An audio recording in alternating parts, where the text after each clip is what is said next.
Hello दोस्तों, master world star में आप लोगों का स्वागत है। आज हम लोग पढ़ेंगे राज्यसभा के बारे में। तो चलिए शुरू करते हैं राज्यसभा के पहले क्वेश्चन से।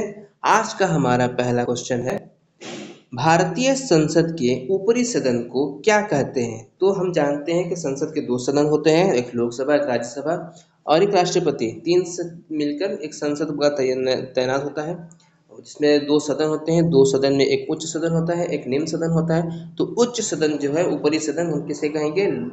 राज्यसभा को। निम्न सदन, निचली सदन, लोकसभा को कहेंगे। ठीक है। राज्यसभा भारतीय लोकतंत्र की ऊपरी प्रतिनिधि सभा है। लोकसभा निचली प्रतिनिधि सभा है। राज्यसभा में 245 सदस्य होते हैं, जिनमें 12 सदस्य भारत के राष्ट्रपति द्वारा नामांकित होते हैं। इनमें नामांकित सदस्य कहा जाता है, इन्हें नामित सदस्य कहा जाता है। अन्य सदस्यों का चुनाव होता है। राज्यसभा में सदस्य 6 साल के लिए चुने जाते हैं, जिसमें एक तिहाई सदस्य 2 साल में सेवानिवृत्त होते हैं। मतलब राज्यसभा का हर 2 साल में एक तिहाई सदस्य को बदल दिया जाता है, इनका चुनाव कर दिया जाता है। ठीक है। अगला देखते हैं, राज्यसभा को स्थायी सदन कहते हैं क्योंकि सभी सदस्य आजीवन सदस्य रहते हैं। जी, ऐसी बात नहीं है, इसे विघटित नहीं किया जा सकता। बिल्कुल सही, ऑप्शन बी हमारा सही होगा। राज्यसभा को कभी विघटित नहीं किया जा सकता, इसे कभी समाप्त नहीं किया जा सकता लोकसभा की तरह। राज्यसभा में सीटों की अधिकतम संख्या कितनी हो सकती है? तो राज्यसभा में सीटों की संख्या 250 सबसे मैक्सिमम होती है। ठीक है। संविधान के अनुच्छेद 80 में राज्यसभा के सदस्यों की अधिकतम संख्या 250 निर्धारित की गई है, जिनमें 12 सदस्य राष्ट्रपति द्वारा नामांकित किए जाते हैं। तो 238 सदस्य भारत राज्यों और संघ राज्य क्षेत्रों से प्रतिनिधित्व होते हैं। मतलब 250 ये हो के कुल मिलाकर 250 होंगे, जिसमें से 238 चुने जाते हैं और 12 मनोनीत किए जाते हैं। ठीक है, राष्ट्रपति के द्वारा। अगला है, वर्तमान समय में राज्यसभा के में सदस्यों के प्रभावी संख्या कितनी है? वर्तमान में भारत में कितनी है? तो 245 है। ठीक है। तो चुनाव अब होता है 233 पे और 12 मनोनीत किए जाते हैं। अगला है, राज्यसभा के लिए राष्ट्रपति द्वारा कितने सदस्य नामित किए जाते हैं? तो अभी हमने बताया कि हमने 12 सदस्य नामित किए जाते हैं। राज्यसभा में प्रतिनिधित्व कौन होता है? तो इसका राज्यों का, संघ शासित प्रदेशों का। इसमें राज्य के से चुन के आते हैं और संघ शासित केंद्र शासित प्रदेश से भी ये चुन के आते हैं। ये तो ए बी और बी दोनों हो जाएगा हमारा। ठीक है। अगला है, जिन संघ शासित क्षेत्र में, जिसे केंद्र शासित प्रदेश भी कहते हैं, में विधानसभाएं नहीं होती, उनमें प्रतिनिधि किस प्रकार चुने जाते हैं? तो ये विशेष निर्वाचक मंडल एक बनाया जाता है, उसके द्वारा चुने जाते हैं। अगला है, राज्यसभा में सदस्यों का निर्वाचन होता है। तो राज्यसभा में सदस्यों का निर्वाचन किसके द्वारा होता है? अनुमात आनुपातिक प्रतिनिधित्व के अनुसार एकल संक्रमणीय मत पद्धति के द्वारा। ठीक है। अगला है, राज्यसभा के लिए प्रत्येक राज्य के प्रतिनिधियों का निर्वाचन कौन करता है? तो इनका निर्वाचन विधानसभा के निर्वाचित सदस्य करते हैं। जो विधानसभा से निर्वाचित सदस्य होते हैं ना, जिन्हें हम चुनकर अपने विधायक बनाते हैं, वही विधायक अपने राज्य से चुनकर इनको राज्यसभा में भेजते हैं।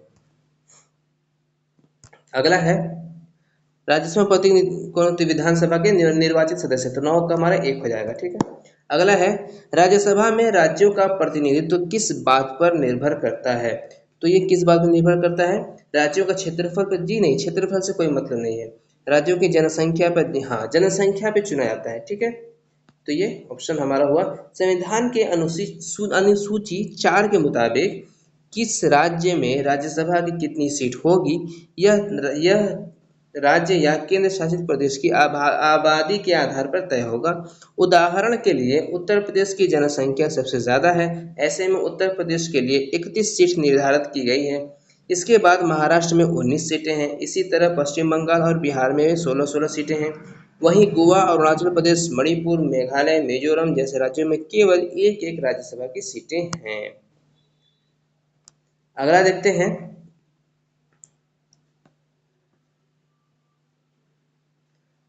राज्यसभा में किस राज्य के प्रतिनिधियों की संख्या सर्वाधिक है? सबसे ज़्यादा सर्वाधिक अभी हमने पढ़ा उत्तर प्रदेश में है, तो उत्तर प्रदेश यहाँ पे ये आ गया ऑप्शन डी में हमारा। 31 सीटें हैं लेकिन 30 सीटों पर चुनाव होता है, एक छोड़ दिया जाता है।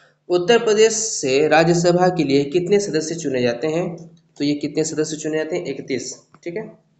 उत्तर प्रदेश राज्यसभा के अधिकतम 31 सीटें हैं जिनमें 30 सीटें सदस्य हैं और एक सीट खाली है। 13 है, निम्नलिखित राज्यों के युग्म में से किसको राज्यसभा में समान प्रतिनिधित्व मिलता है? तो समान प्रतिनिधित्व किसको मिलता है? आंध्र प्रदेश एवं मध्य प्रदेश समान समान है, बिहार एवं पश्चिम बंगाल, उड़ीसा और राजस्थान, मतलब तीनों ए बी सी जो तीनों होगा हमारा। यहाँ पे देख लेते हैं कि किस राज्य में कितने कितने होते हैं। ठीक है। अरुणाचल प्रदेश में 1, असम में 7, आंध्र प्रदेश में 11, उत्तर प्रदेश में 31, उत्तराखंड में 3, उड़ीसा में 10, कर्नाटक में 12, केरल में 9, गुजरात में 11, गोवा में 1, छत्तीसगढ़ में 5, जम्मू और कश्मीर में 4, झारखंड में 6, तमिलनाडु में 18, त्रिपुरा में 1, तेलंगाना में 7, नागालैंड में 1, नाम निर्देशित जिसमें जो नहीं है वो उसमें 12, पंजाब में 7, पुदुचेरी में 1, पश्चिम बंगाल के 16, बिहार में 16, मेघालय में 1, मणिपुर में 1, मध्य प्रदेश में 11, महाराष्ट्र में 12, मिजोरम में 1, राजस्थान में 1, 29 जो है वो राष्ट्रीय राजधानी दिल्ली से 3 जाते हैं, सिक्किम से 1 जाते हैं, हरियाणा से 5 जाते हैं और हिमाचल प्रदेश से 3 जाते हैं। यहाँ पे जो है ना नाम निर्देशित ये मनोनीत सदस्य 12 होते हैं। ठीक है। अगला है, निम्नलिखित में से किस संघ शासित के क्षेत्र का राज्यसभा में प्रतिनिधित्व है? तो दिल्ली और पुदुचेरी का राज्यसभा में इनके प्रतिनिधित्व हैं। बाकी लक्षद्वीप, चंडीगढ़, दमन दीव, नगर, दादर नगर हवेली के इन सबके नहीं है। अगला है, निम्नलिखित राज्य युग्मों में से किसे राज्यसभा में समान प्रतिनिधित्व प्राप्त है? तो किसे प्राप्त है? मध्य प्रदेश और गुजरात को समान प्राप्त है, 11-11। ठीक है। अगला है, बिहार से राज्यसभा के लिए कितने सदस्य निर्वाचित होते हैं? तो बिहार से जो है 16 सदस्य निर्वाचित होते हैं। राज्यसभा में सर्वाधिक प्रतिनिधित्व के अलावा के आधार पर राज्यों का सही अवरोही क्रम क्या है? तो यह पहले उत्तर प्रदेश है, उसके बाद महाराष्ट्र है, फिर तमिलनाडु है। तो ऑप्शन ए हमारा बिल्कुल सही होगा। 18 नंबर है, राज्यसभा के चुनाव हेतु एक अभ्यर्थी की आयु निम्नलिखित में से कम कितनी होनी चाहिए? तो कम से कम ये 30 वर्ष की होनी चाहिए। लोकसभा के लिए 25 वर्ष, राज्यसभा के लिए 30 वर्ष और राष्ट्रपति या उपराष्ट्रपति के लिए 35 वर्ष की उम्र होनी चाहिए। और इनकी रिटायरमेंट की कोई उम्र नहीं है, ये 190 साल तक रह सकते हैं, उससे भी ज़्यादा।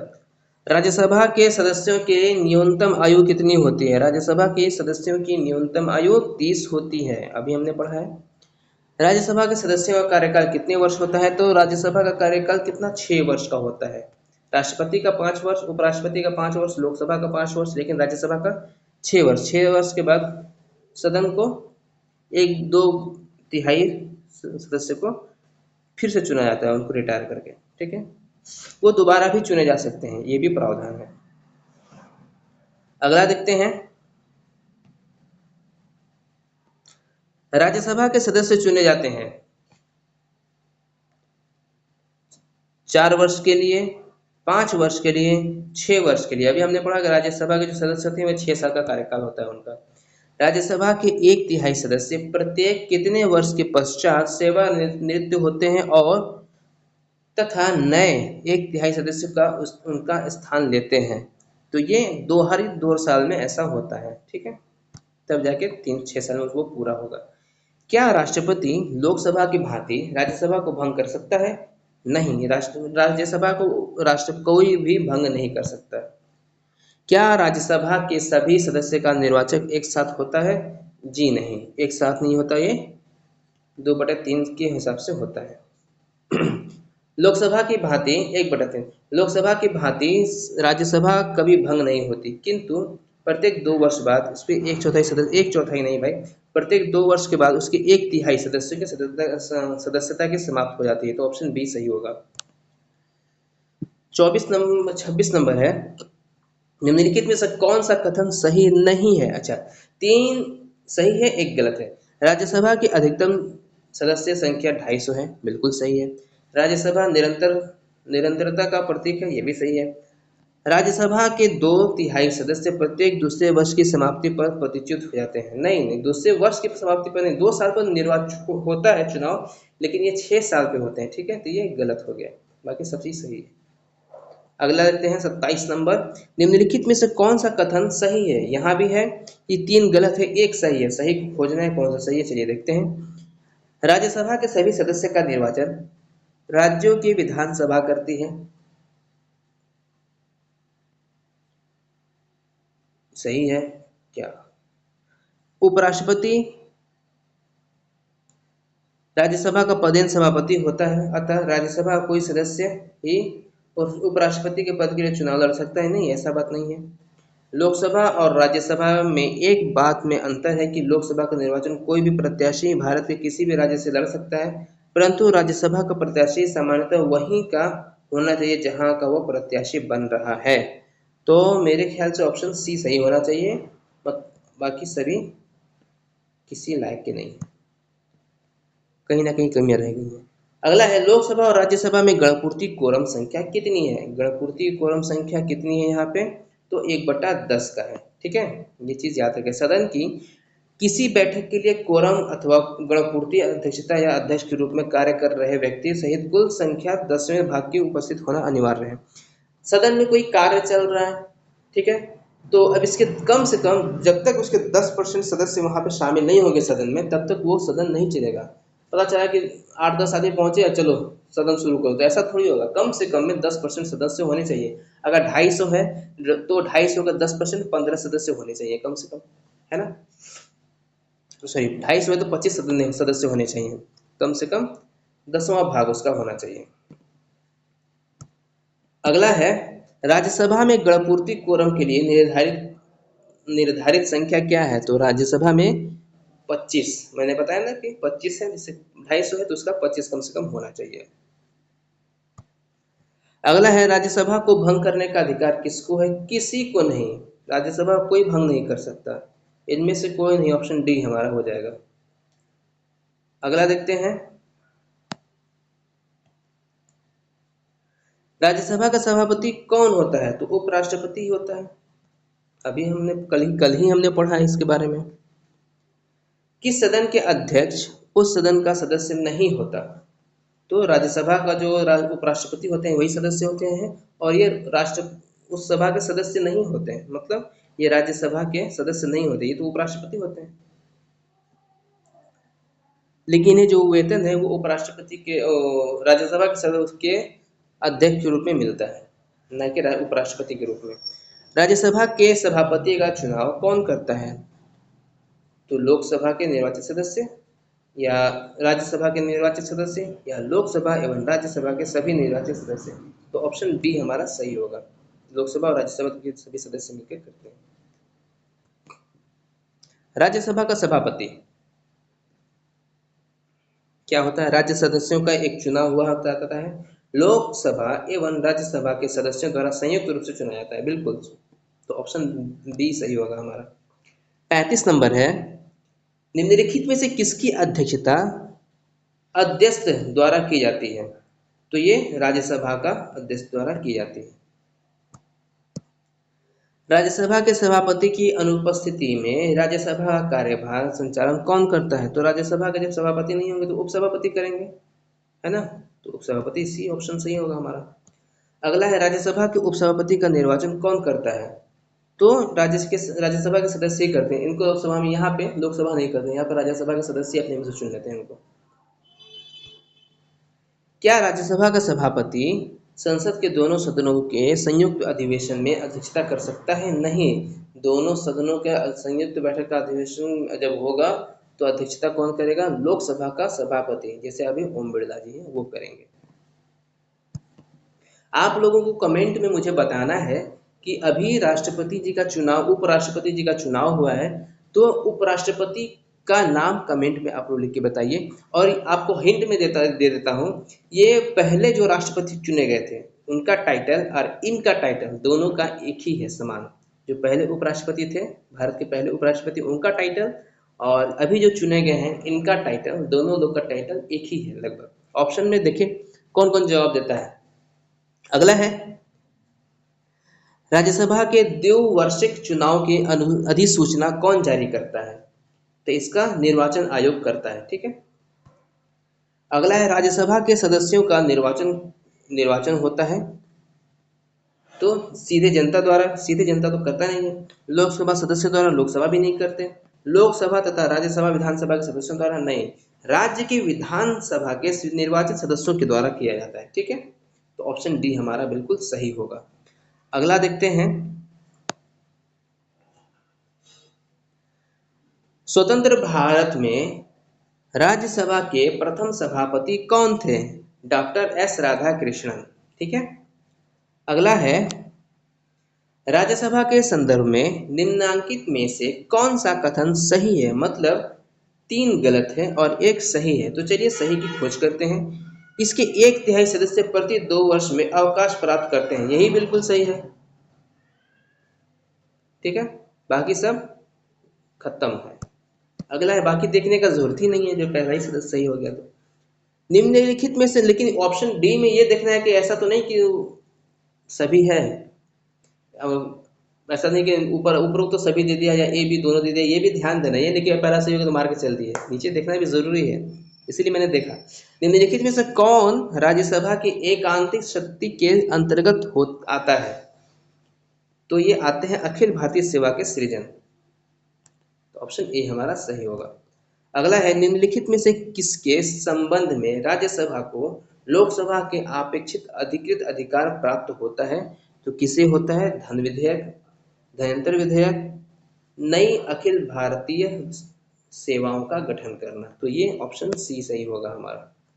अनुच्छेद 312 में यह प्रावधान है कि नई अखिल भारतीय सेवाओं का गठन और उन सेवाओं में नियुक्ति व्यक्तियों की भर्ती और सेवा शर्तों को नियमित करने का प्राधिकार है। यद्यपि ऐसी सेवाओं का गठन संसद द्वारा तभी किया जा सकता है जब राष्ट्रसभा राष्ट्रहित में ऐसा करना जरूरी मानते हुए सदन में 2/3 बहुमत से इस आशय का प्रस्ताव कर दे कि इस अनुच्छेद में यह भी उल्लेखित है कि संविधान लागू होने से समय जिन सेवाओं को भारतीय प्रशासनिक सेवा और भारतीय पुलिस सेवा माना जाता था, उन्हें अनुच्छेद 312 के तहत संसद द्वारा गठित सेवा माना जाएगा।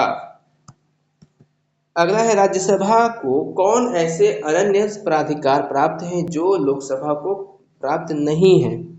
तो राज्य सूची के किसी विषय को राष्ट्रीय महत्व का घोषित करना, ये तो है ही। अखिल भारतीय सेवा स्थापित करने का अधिकार संघ सरकार को देना, ये भी सही। तो ऑप्शन ए अभी दोनों सही है, तो हमारा ऑप्शन सी सही हो जाएगा, ठीक है। अगला है, अखिल भारतीय सेवाएं स्थापित करने की दृष्टि से विशेष महत्व है। किसका विशेष महत्व है? तो राज्यसभा का विशेष महत्व है। जहां भी अखिल भारतीय सेवा का आया ना, वहां पे राज्यसभा को खोज के मारना है, ठीक है। अगला है, राज्यसभा संविधान का अनुच्छेद 312 राज्यसभा को निम्नलिखित में से किसका अधिकार प्रदान करता है?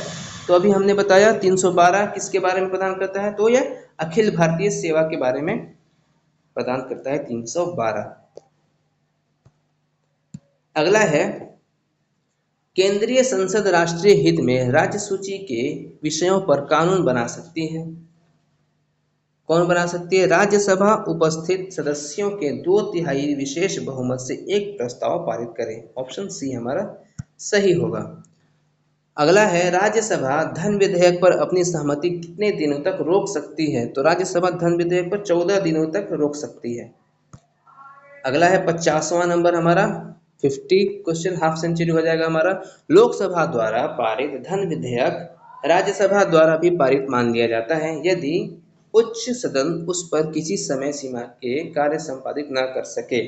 यह होता है ऑप्शन 14 दिन के अंदर, ठीक है।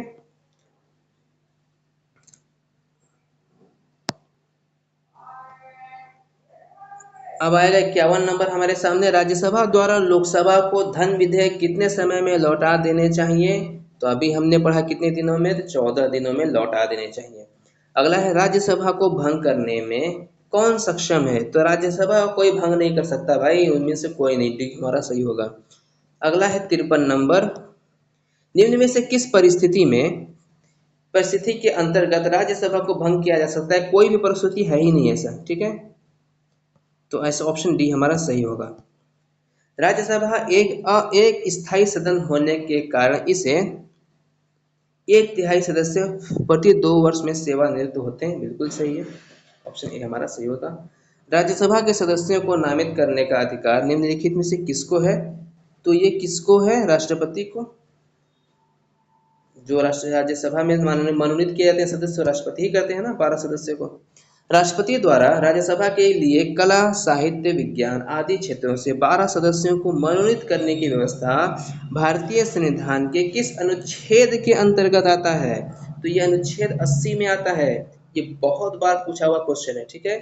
सबको ये तो पता है कि 12 सदस्य को मनोनीत किया जाता है, लेकिन अनुच्छेद कौन सा है ये किसी को पता नहीं होता जल्दी। तो ये अनुच्छेद 80 होता है, ये हमेशा याद रखिएगा। अगला है 57 नंबर, निम्नलिखित में से किस में राज्यसभा की कोई भूमिका नहीं होती? तो राज्यसभा की जो भूमिका होती है वह अध्यक्ष के निर्वाचन में कोई भूमिका नहीं होती, ठीक है। उनका अध्यक्ष उपराष्ट्रपति होता है, इसलिए उनमें उनका कोई जोर नहीं चलता। राज्यसभा भंग नहीं हो सकती, बिल्कुल सही। सर्वोच्च न्यायालय की सलाह पर भंग हो सकती है, कोई नहीं भंग कर सकता भाई इसको, ठीक है। तो ऑप्शन हमारा ए ही सही रहेगा। अगला है, राज्यसभा है एक क्या है? स्थायी सदन है, बिल्कुल। अस्थायी सदन नहीं, अस्थायी सदन नहीं है, स्थायी सदन है, ठीक है। अगला है, धन विधेयक पारित करने के लिए राज्यसभा को कितना समय दिया जाता है? तो राज्यसभा को 14 दिन दिया जाता है, ये हमने पहले ही पढ़ चुके हैं। अगला देखते हैं,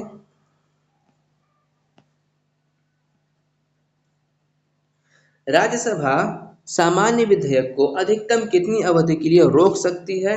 तो ये 14 दिन के लिए रोक सकती है।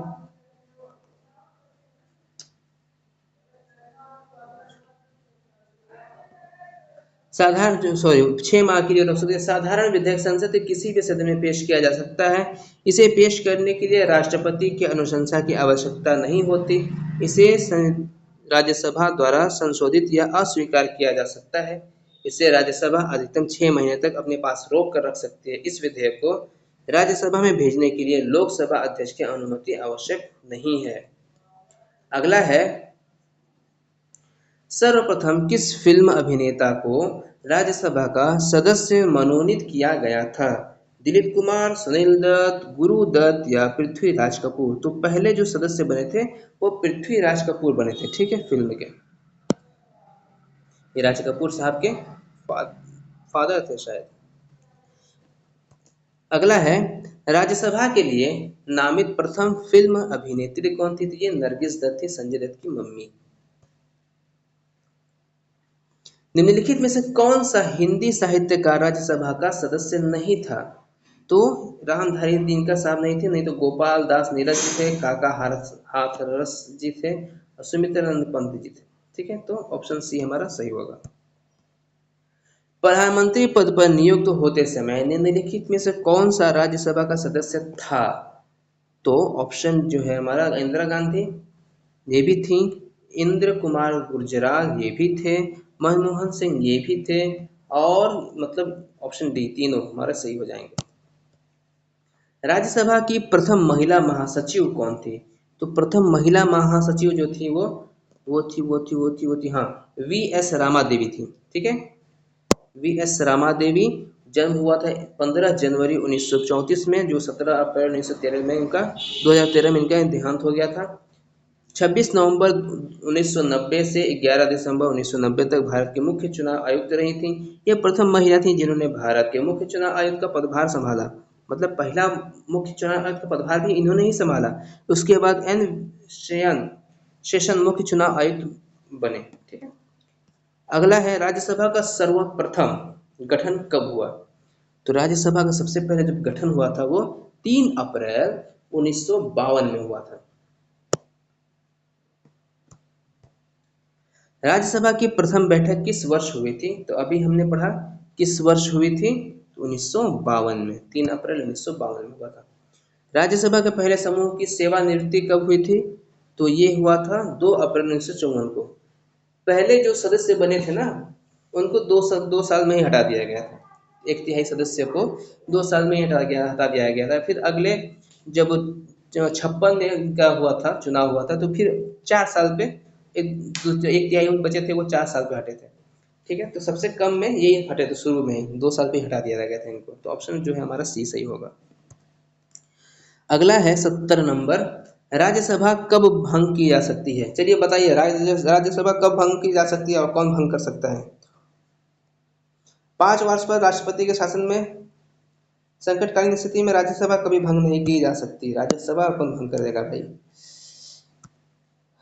अगला है, ऐसा कोई प्रावधान ही नहीं है जो राज्यसभा को भंग कर दे। ठीक है, ऐसा प्रावधान नहीं बनाया गया है।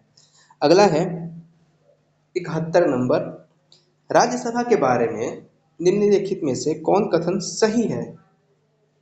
राज्यसभा की अधिकतम अनुज्ञेय संख्या 250 है। अच्छा, बिल्कुल है। राज्यसभा में 238 सदस्य राज्यों और संघशासित क्षेत्र से अप्रत्यक्ष रूप से निर्वाचित होते हैं, ये भी सही है। अखिल भारतीय सेवाओं के सृजन जैसे मामलों में इनकी लोकसभा के सभापति समान रूप से विधायी शक्तियां हैं। तो ऑप्शन ए और दोस्तों सही है, तीसरा सही नहीं लग रहा है। ठीक है, तो ऑप्शन हमारा ए सही हो जाएगा।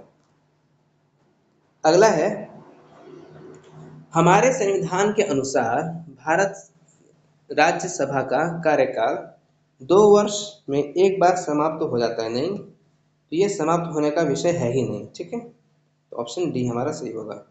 अगला है 73 नंबर, राज्यसभा के सदस्य बनने हेतु अर्हताओं के संबंध में निम्नलिखित कथनों पर विचार कीजिए तथा इसके नीचे दिए गए कूट से सभी उत्तर चुनिए। पहला, उम्र कम से कम 30 वर्ष होना चाहिए, बिल्कुल सही। जहां से अभ्यर्थी को निर्वाचित किया जाना है उस राज्य की मतदान सूची में मतदाता के रूप में पंजीकृत होना चाहिए। अच्छा जी। और तीसरा है, राज्य के अंतर्गत लाभ का पद धारक नहीं होना चाहिए। तो ऑप्शन ए और 2 हमारा बिल्कुल सही होगा। ठीक है, अगला है, निम्न कथनों पर विचार करें। चलिए करते हैं निम्न कथन पर विचार।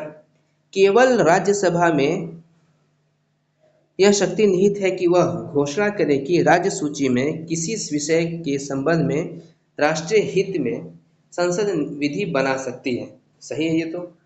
अपाक उद्घोषणा का अनुमोदन करने संकल्प केवल लोकसभा द्वारा पारित किए जाते हैं। नहीं, ये सब बात नहीं। तो ऑप्शन हमारा ए सही होगा। ठीक, अगला है, लोकसभा द्वारा विचार विचारार्थ भेजे गए वित्त विधेयक को राज्यसभा अधिकतम कितने समय तक रोक सकती है? तो ये राज्यसभा कितने के लिए रोक सकती है? तो 14 दिन तक रोक सकती है। ठीक है, संसद के किसी भी सदन को 2 सत्र के बीच अंतराल अधिकतम कितना होना चाहिए? 2 सदन के बीच जो अंतराल हो अधिकतम 6 महीना होना चाहिए। साल में कम से कम 2 सत्र होने चाहिए। वैसे नॉर्मली 3 से होते हैं सत्र। राज्यसभा विघटित हो जाती है, कभी विघटित नहीं होती भाई। राज्यसभा किसके द्वारा भंग किया जा सकता है? कोई नहीं भंग कर सकता, ऐसा प्रावधान ही नहीं बनाया गया संविधान में। निम्नलिखित में से कौन सदन का सदस्य हुए बिना इसके अध्यक्ष के रूप में कार्य कर सकता है? तो ये कौन कर सकता है? भारत का उपराष्ट्रपति राज्यसभा का सभापति होते हैं। ठीक है, अगला है, राज्यसभा के संबंध में त्रुटिपूर्ण कथन को पहचानिए। चलिए पहचानते हैं।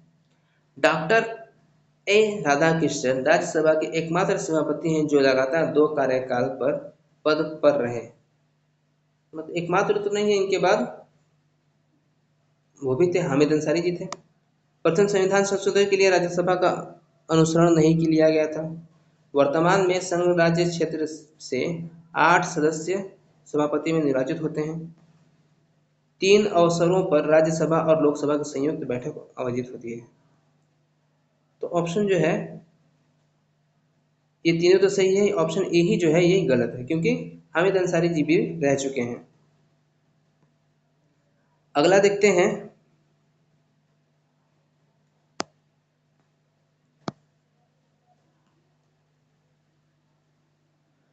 भारत के निम्नलिखित में से कौन सा विधेयक राज्यसभा में पुनः स्थापित किया जा सकता है?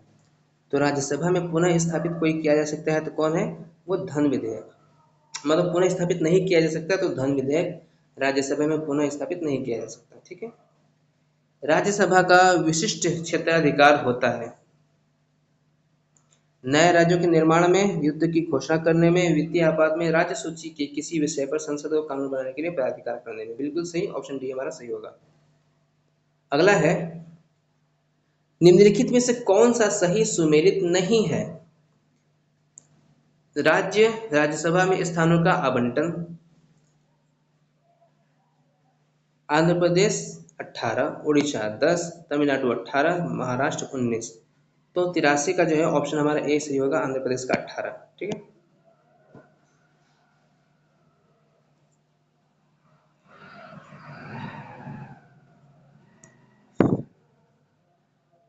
निम्नलिखित में से किसे राज्यसभा में पहले पुनः स्थापित पेश नहीं किया जा सकता?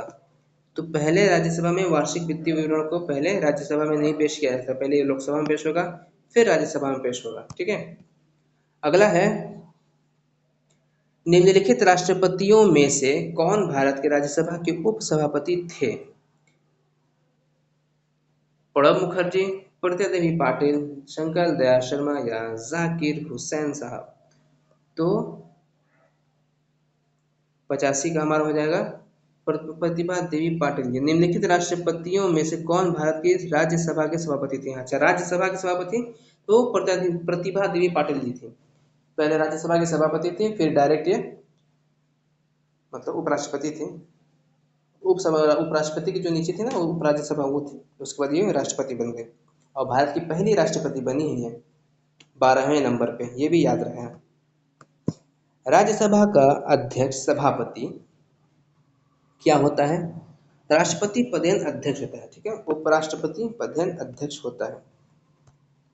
अगला है, लोकसभा द्वारा पारित धन विधेयक राज्यसभा को प्राप्त होने के कितने दिनों के भीतर लोकसभा को वापस लौटाना पड़ता है? तो ये हमने पढ़ा है 14 दिनों के भीतर इसे लौटाना पड़ता है। अगला है, राष्ट्रपति द्वारा राज्यसभा को कितने सदस्यों को नामित किया जाता है? तो राष्ट्रपति जो है वो 12 सदस्यों को नामित करते हैं, ऑप्शन बी हो जाएगा। राज्यसभा के सदस्यों का कार्यकाल कितना वर्ष का होता है? तो इनका कार्यकाल 6 वर्ष का होता है, हम भी ये भी जानते हैं। और आज का आखिरी सवाल आपकी स्क्रीन पर ये रहा, किस विधानमंडल के किसी सदस्य द्वारा प्रस्तुत प्रस्ताव को जन महत्व का अभिलंब मामला मानते हुए जो चर्चा की जाती है उसे क्या कहते हैं? उसे कहते हैं स्थगन प्रस्ताव। ठीक है। स्थगन प्रस्ताव एक ऐसा प्रस्ताव होता है जो देश की किसी गंभीर और अविलंबनकारी समस्या पर चर्चा के लिए लाया जाता है। ऐसी समस्या को टालना देश या समाज के लिए घातक हो सकता है, जैसे सुरक्षा, आपदा या कोई अन्य गंभीर समस्या। तब मिलते हैं, आज हमारा क्लास यहीं तक रहा, मिलते हैं अगले क्लास में और कल हम पढ़ेंगे लोकसभा। और तब तक आप हमारे चैनल को लाइक और सब्सक्राइब जरूर करिए।